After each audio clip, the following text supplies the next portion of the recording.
afternoon, gentlemen. This is an interesting panel because we are talking about two very important things. We are talking about teams and we are talking about large growth. And I think the two things are very, very synonymous. I would request all my panelists that let's do it like a TV debate. Meaning that I would request that each of you keep your answers short, let's say 2 to 3 minutes each, so that we can cover many more bases. But unlike the present TV debates, I don't want people to out one another, so just one person at a time. All right? So that's my request to you guys. Let me start with you, Ashan. We understand the importance of this issue. I want you to touch on the strategic nature of this. Is this an HR panel? Are we talking about HR, or is this more than that? Is it strategic to the core of any organization? Organizations grow, business will grow, therefore you will need more teams. So is there a strategic aspect to the entire thing? Of this, having motivated teams to ensure that you can grow in a large manner. Is this just an HR issue or is this a strategic issue?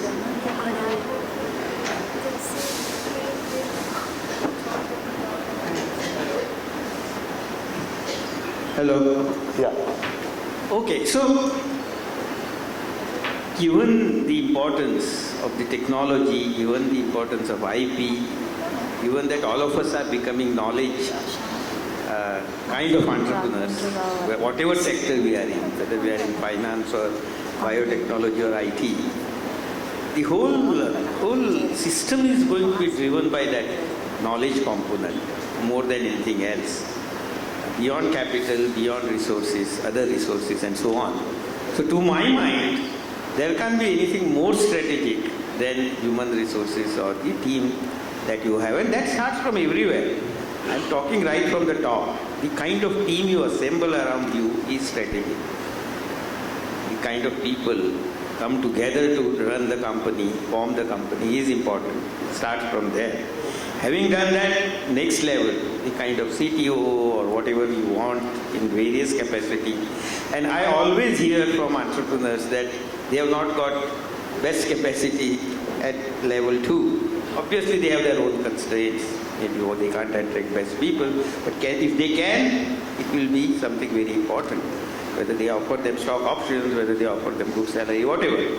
But if you are blind to the fact that you need to build a good team, then you will not scale, you will not grow. And then it goes to level 3, 4, which is of course a management process systems issue. Then you are at a different level. But at least in initial 5, 6 years, if that is what your question is around, with our entrepreneurs in that category mostly here, I would think it is crucial. And if I go by my experience all these years. So, as your experience as the master, when was that moment when you realized that you should now have a functional team, a next line of people along with you? When was that sort of a moment? So, at least first 4, 5 years, 1 and 2 were all of us only. We were 4 of us, so there was no need of that. Sometime around 4 or 5 years, we started feeling now we need someone level below us. So it's a very specific example. It may not be true all the time. Depending on the specter and situation, you need to answer that. But specifically to us, that's where it was. Mr. Rao, my next question is to you. You are with the State Bank, and therefore I look at you, more as somebody who is evaluating businesses so that you can give them money, right? And when you are doing that, how important are teams, and how do you look at this entire what would give you what would give you a lot of confidence on the company so that you can make an investment in them?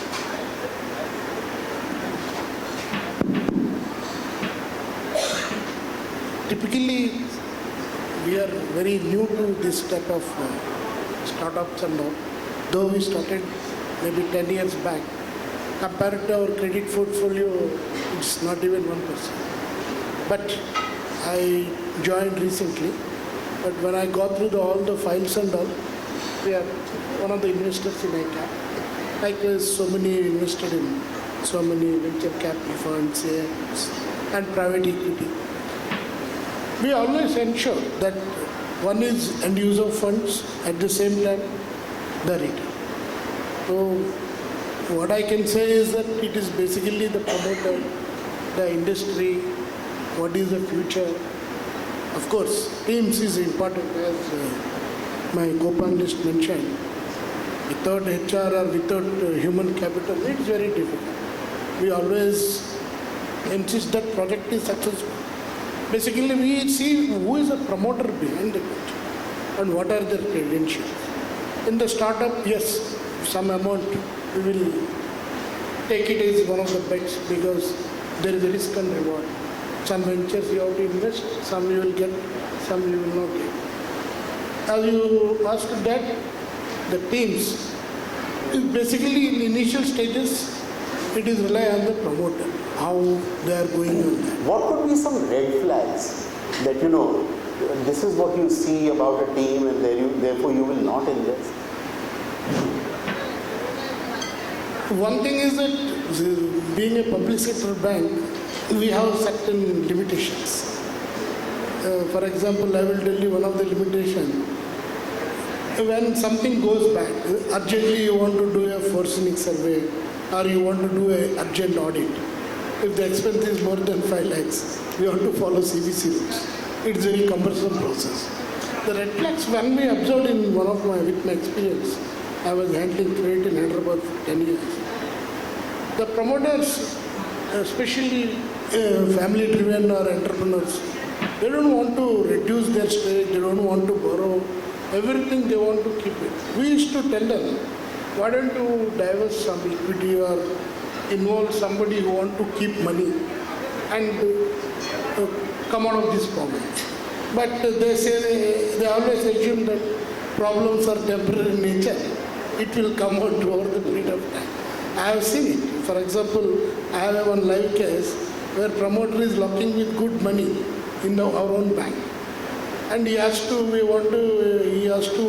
to exit. Then we told, bring some money, we will release it.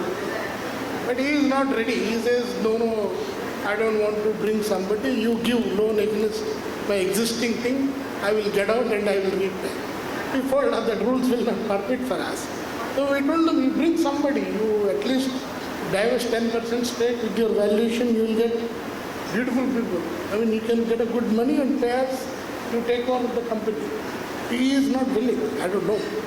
So the initial things, we feel that some amount of possessiveness should go out. Amrish, let me come to you. So, Ashant mentioned that it is of strategic importance. And, from the investment perspective also, we see that, people are looking at this as a very strategic nature. And obviously, strategy is something which is driven by the CEO. Okay? So, how do you go about driving that culture?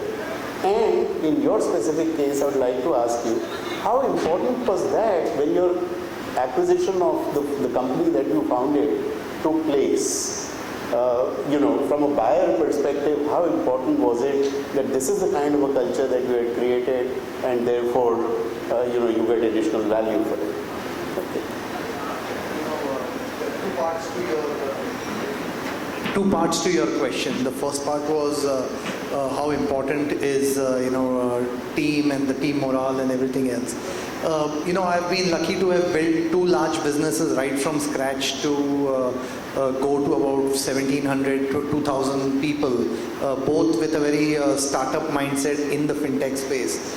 And one of the things that I have spent a lot of time trying to work on is what's the culture that you build in the team. And we very consciously built a culture more of a sports team rather than a corporate team. So we had that attitude which was saying that who is doing what positions, who is committed most to the organization, and really what's the championship that we really want to go and win. So at all points of time we had a really lofty dream and we had an immediate dream which was right in front of us. And that dream, being able to share it with the team understanding how they need to operate so as to try and achieve that dream was extremely critical for us. One of the things that I look back both on my entrepreneurial journey as well as in the corporate world and I find very surprising is in the worst days of my businesses, I actually had nobody leaving me. No senior management actually left us in the worst times of our business. And funnily, when the business reached its height, we had maximum amount of attrition actually happening at that time.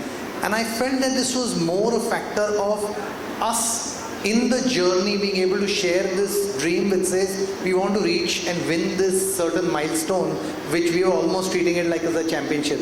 And when you win that, there is a general feeling which is saying, okay, we've completed one circle. Now when we go on to the next circle, maybe I want to take some time out, I want to see some different environments, and I just want to take a small break. And that's when you start to see an attrition.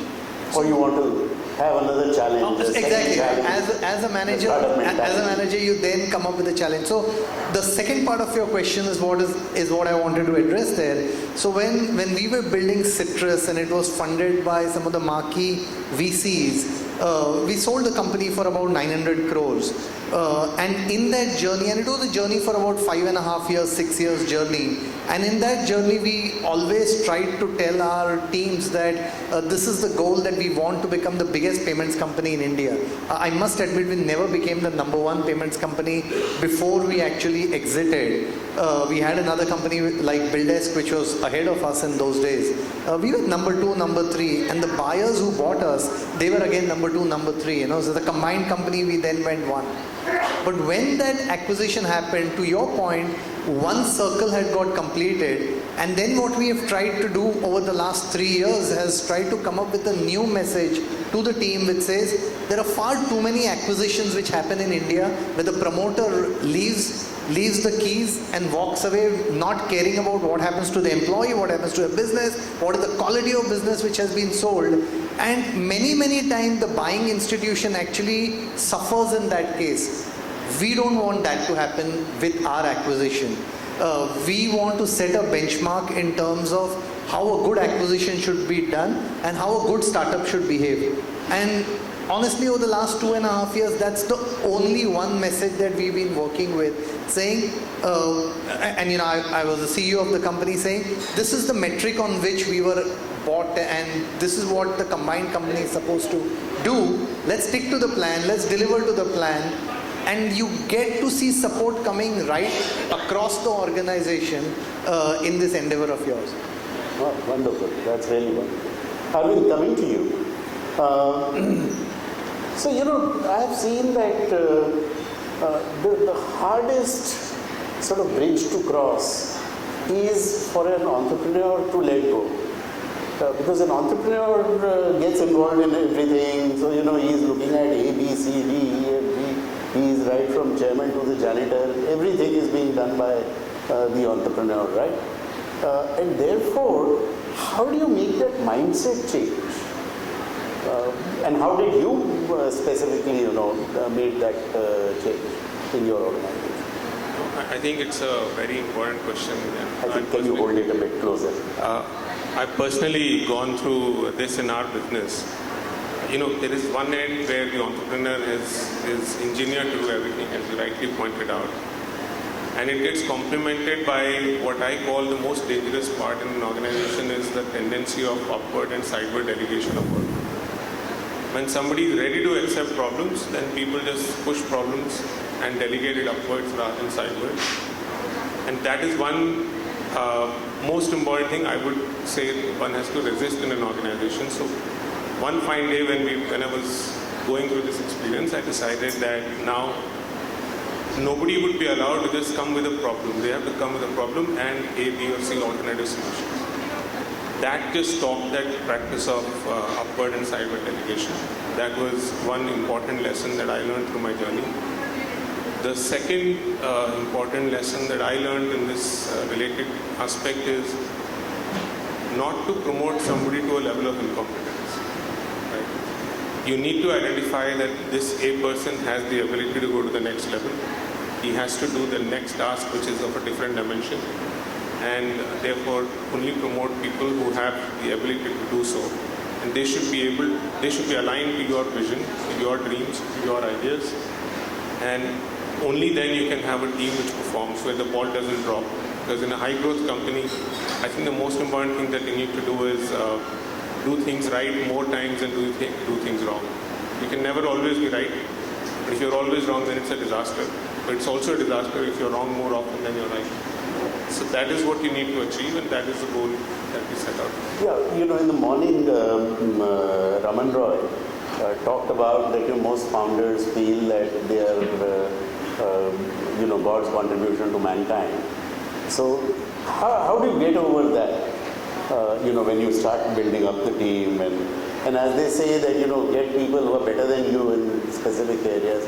So share some. Yes, so that is clearly the mantra that we should have, that everybody you hire should have something to contribute to something that you can't do or your existing team can't do. So that goes without saying, and that's a very important thing to keep in mind. But also, I fortunately started out with a team, so it was not that I could consider myself to be God's gift to mankind. So one has to identify the areas that you will do and the areas that you will have to completely rely on somebody. So trust plays an important part.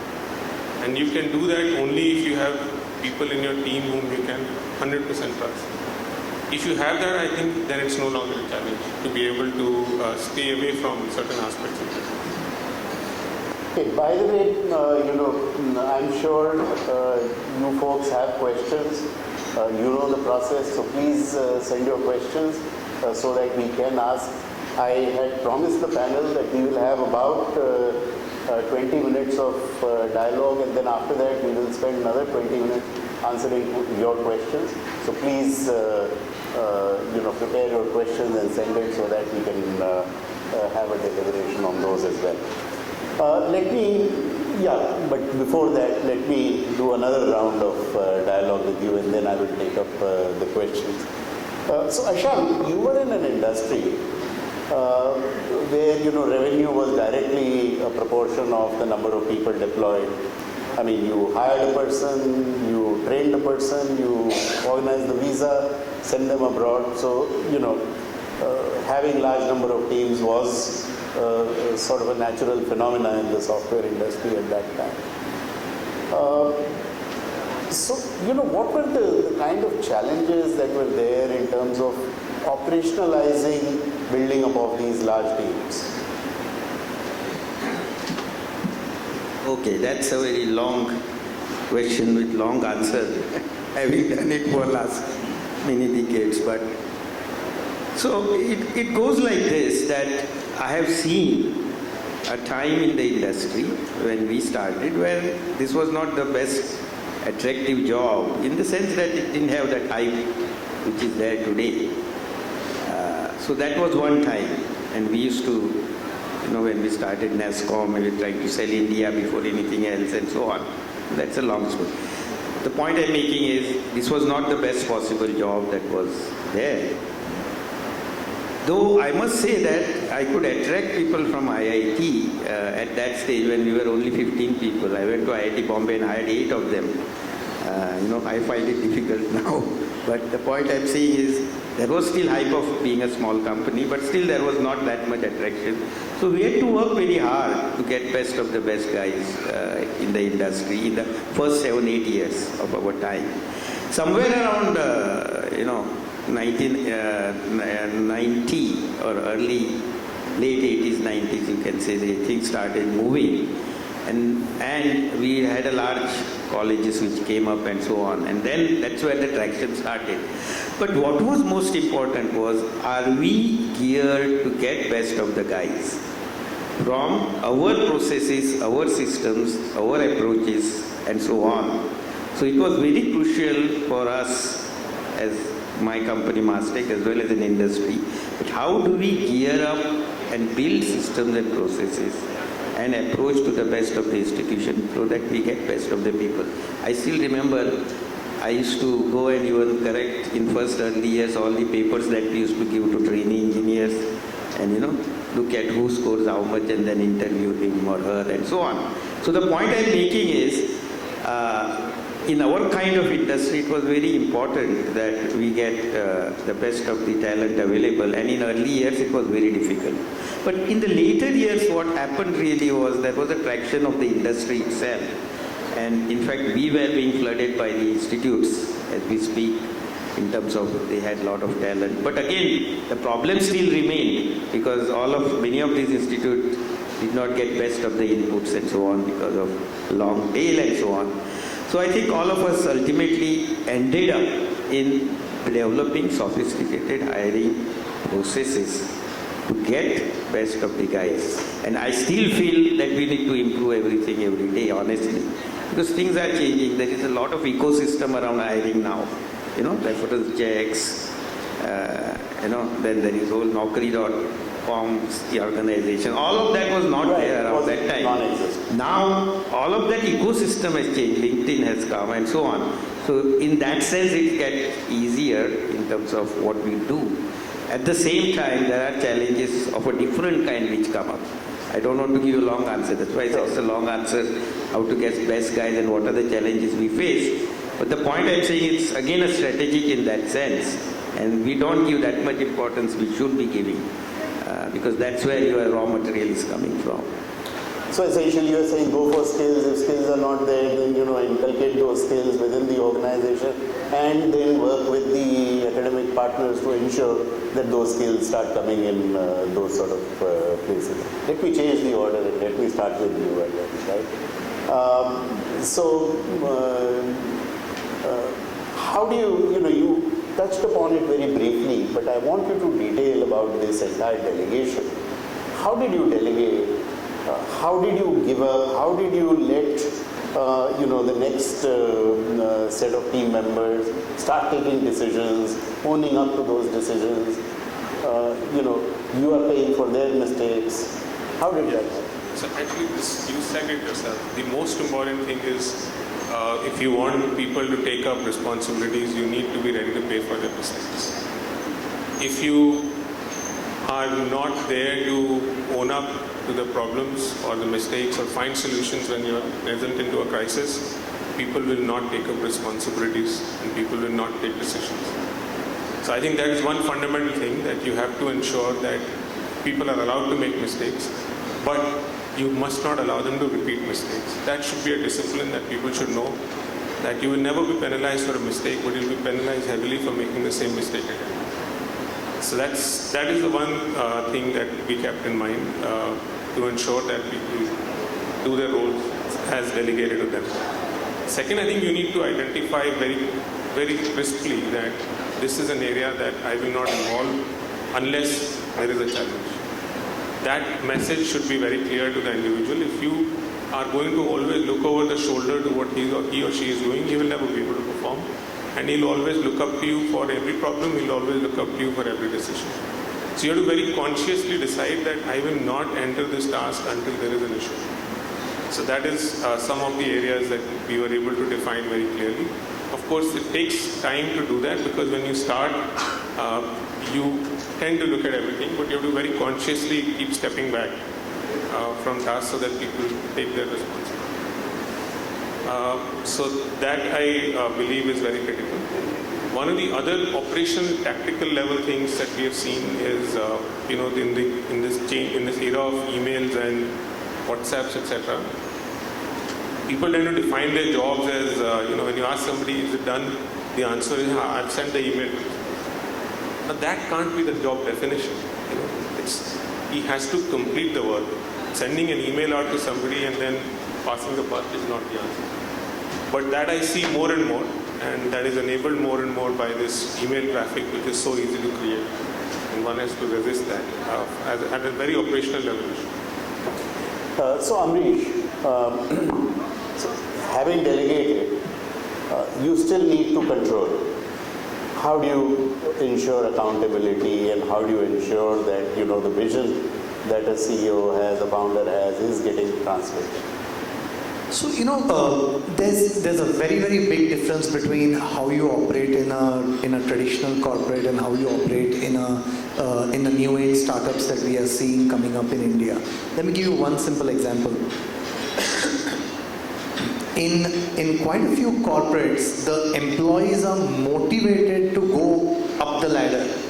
They actually want to displace the person who is above them or find a way that they are going one level higher.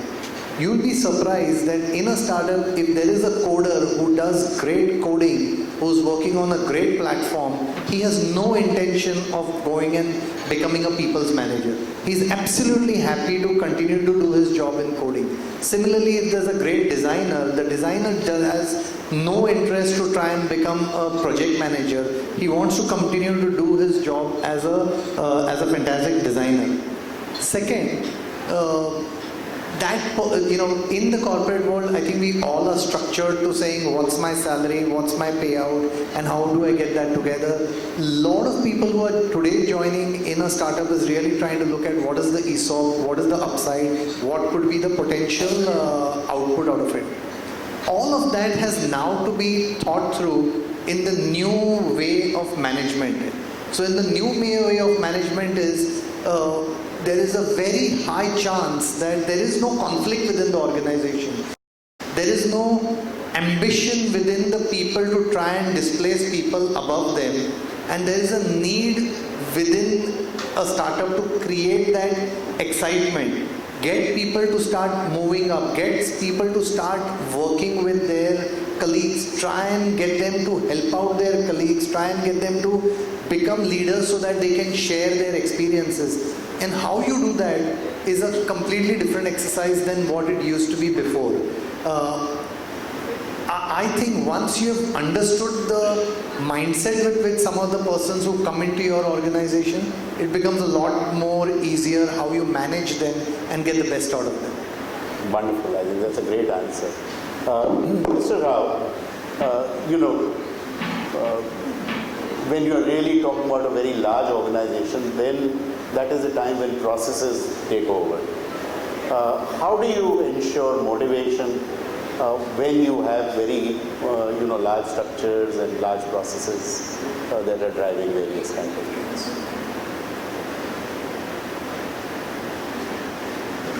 Yes. We break up the teams and we tell each, for example, in our own bank, when we want to do some business, we will keep every 15,000 crores one general manager and every 5 general managers one CGM. Like the structure goes down like that. So typically in our organization, what we do is that we will understand the process, we will build the correct teams, and we have spread across the world, even domestic also. We typically break into various parts, and each team one leader will be there. For example, if you want to take SBI's example, every 30 branches, one regional manager, every 15 regional managers, one deputy general manager, every 5 DGMs, one GM. And we review the process almost all bi-monthly basis. And if it is a process involved, then definitely we have a standard SOPs. And we empower people. And that is the beauty in our system. For example, if you want to sanction a housing loan, it did not come to a branch manager. The who is in charge of the cell, he is empowered. It is not like that he is only doing process and he will report to somebody. So in my view, if you want to succeed in a big organization, you have to do first delegation. Number 2, you have to empower. And simultaneously, a monitor. If we have all the 3 in place, I am sure you will see that. So delegation, empowerment and monitoring. Wonderful. We have a set of questions So let me take the first one. That what kind of organization structure would you suggest? Hierarchical, flat, matrix, micro teams, and do organizational structures impact the motivation of the teams? Who wants to take that? Amrish, you want to take this question? Somebody else? Would you like? It depends upon what is the end result of the. Because I always face dilemma. When I read books and when I interact with my colleagues who left the bank, some people think that linear organization is always better because you can able to take the decision quickly and they nimble fast. I mean, they move fast. But at the same time, since I was in SBI for 30 years and I flourished with the bank, I cannot say no. Big organization also, it depends where you are positioned. And if you are able to get the motivate the people and if you got enough satisfaction, it will work. Ultimately, what is the objective? Because we deal with so many firms, right from proprietorship to big multinational company. We lend to everybody and we interact with everybody. It depends upon what is the objective and what is the goal. That it depends. There is, in my view, there is no fit-in formula that organization should be linear. Or people are running, people are enjoying in Microsoft as well as the small firms. And maybe people who are maybe last 1 month there is on WhatsApp it's circulation on Alibaba and that Jack Ma, he is saying that if you want to set up at the between age to 20 to 25, you should start in a small company. Because in small company you do many things. Maybe when you go up, you can go for a big company where you are identified under one project. So I was a little impressed with that video. Thank you. So, essentially there are success models as well as failure models with all of these structures, and therefore it should be the objective and the culture that has been picked up that should help decide what is the kind of a structure that should be there. Ashank, how did you choose your core team? You mentioned that there were 2 of you who started. How did that thing happen? And, the associated question with that is, how should a startup go about working out a core team? So my core team happened in the classroom actually. So we were IIM Ahmedabad classmates. So you'd be surprised. Many core teams are actually formed in classrooms, So we knew we could work together. See, that was a great time because at that time you also, in a lot of projects you get together and all kinds of things happen in the institutes, as you know. So you got to understand each other. In fact, I remember we didn't associate with few others also thinking that we may not fit together and so on. So some self-selection happened in the classroom as far as we are concerned. So to an extent it is a chance like any other thing. At the same time there was a selection and choice. So that was important. But the point I'm making is it's extremely important how you get your team together if you want to form a team at a top level. I think it is a specific recipe for success or failure to my mind if I look back. And those decisions are most crucial in fact. And team, as everyone will, VC firms will tell you, they look for the team rather than just your project and market segment, etc., etc. So how you form team is extremely important, and classroom may be a good idea, I thought. Just on that structure part also, just to add, I think there is no single answer, I agree completely. At the same time, in tomorrow's world, I think we will have to have a part of structure which is permanent, which is about long-term vision, etc., etc. At the same time, you need to create task forces of a small time duration all the time. I think things are changing so fast that we need those teams which are interdisciplinary. So the structure that would emerge to my mind is a mix of hierarchy at the same time a very flat structure. So that's very interesting new structure which will emerge. So how would you deal with a person who has his nose high among the colleagues but contributes brilliantly towards the business? Would you fire him? Would you talk out? Who wants to? Okay. You want to go? I have an interesting story on that one. Let me tell you this interesting story. So we had this gentleman who was a French guy, and he was a French coder, and for some reason he was in India in those days. I think his wife was working one of these international schools, but he was an outstanding coder. And if all of us know French people, they're a little bit difficult to work with. So this guy was a really unique guy. He used to come into my room, absolutely fire me at the drop of a hat, saying, "You have no idea about technology. Let me tell you, this is the right way to do it. And let me code it in this way." And you know, we're building a simple product, but you know, it's something which has to last over a long period and has to last for large number of transactions. And he used to come have these conversations. I used to keep working with him, and he was absolutely arrogant with me. And I kept on sustaining him. One night we went out for a beer, and in that beer conversation, I had one of his team members there with me. So the three of us, we were having a drink, and he actually told the third person, saying, "Because of you, this company has got stuck here. If you would have done a better job, the company would have been in a completely different position, and we would have been way more successful." I don't know what happened to me. I actually turned around and said, "I don't want to see you in my office tomorrow morning. We are done today. Please don't enter my office tomorrow." And when I reflect back, I thought he said very little words to the colleague of his as compared to what he's been telling me in my closed door while I'm the CEO of the company. So it was fine for me to take it. But I think that's where, you know, you sometimes step in and say that what is the larger implication of the individual, and what does he leave as a message or she leaves as a message with the larger group. And that's when you come in and draw a line. No rockstar engineer or no rockstar salespeople is good enough that he or she is allowed to damage the fabric of the company and the culture of the company. Wonderful. You know, I'm from the media industry, so in the media industry we do have prima donnas, okay, and we have to work out structures around those prima donnas. So it does happen in specific industries. Attrition versus motivation, how does this impact business? Amit?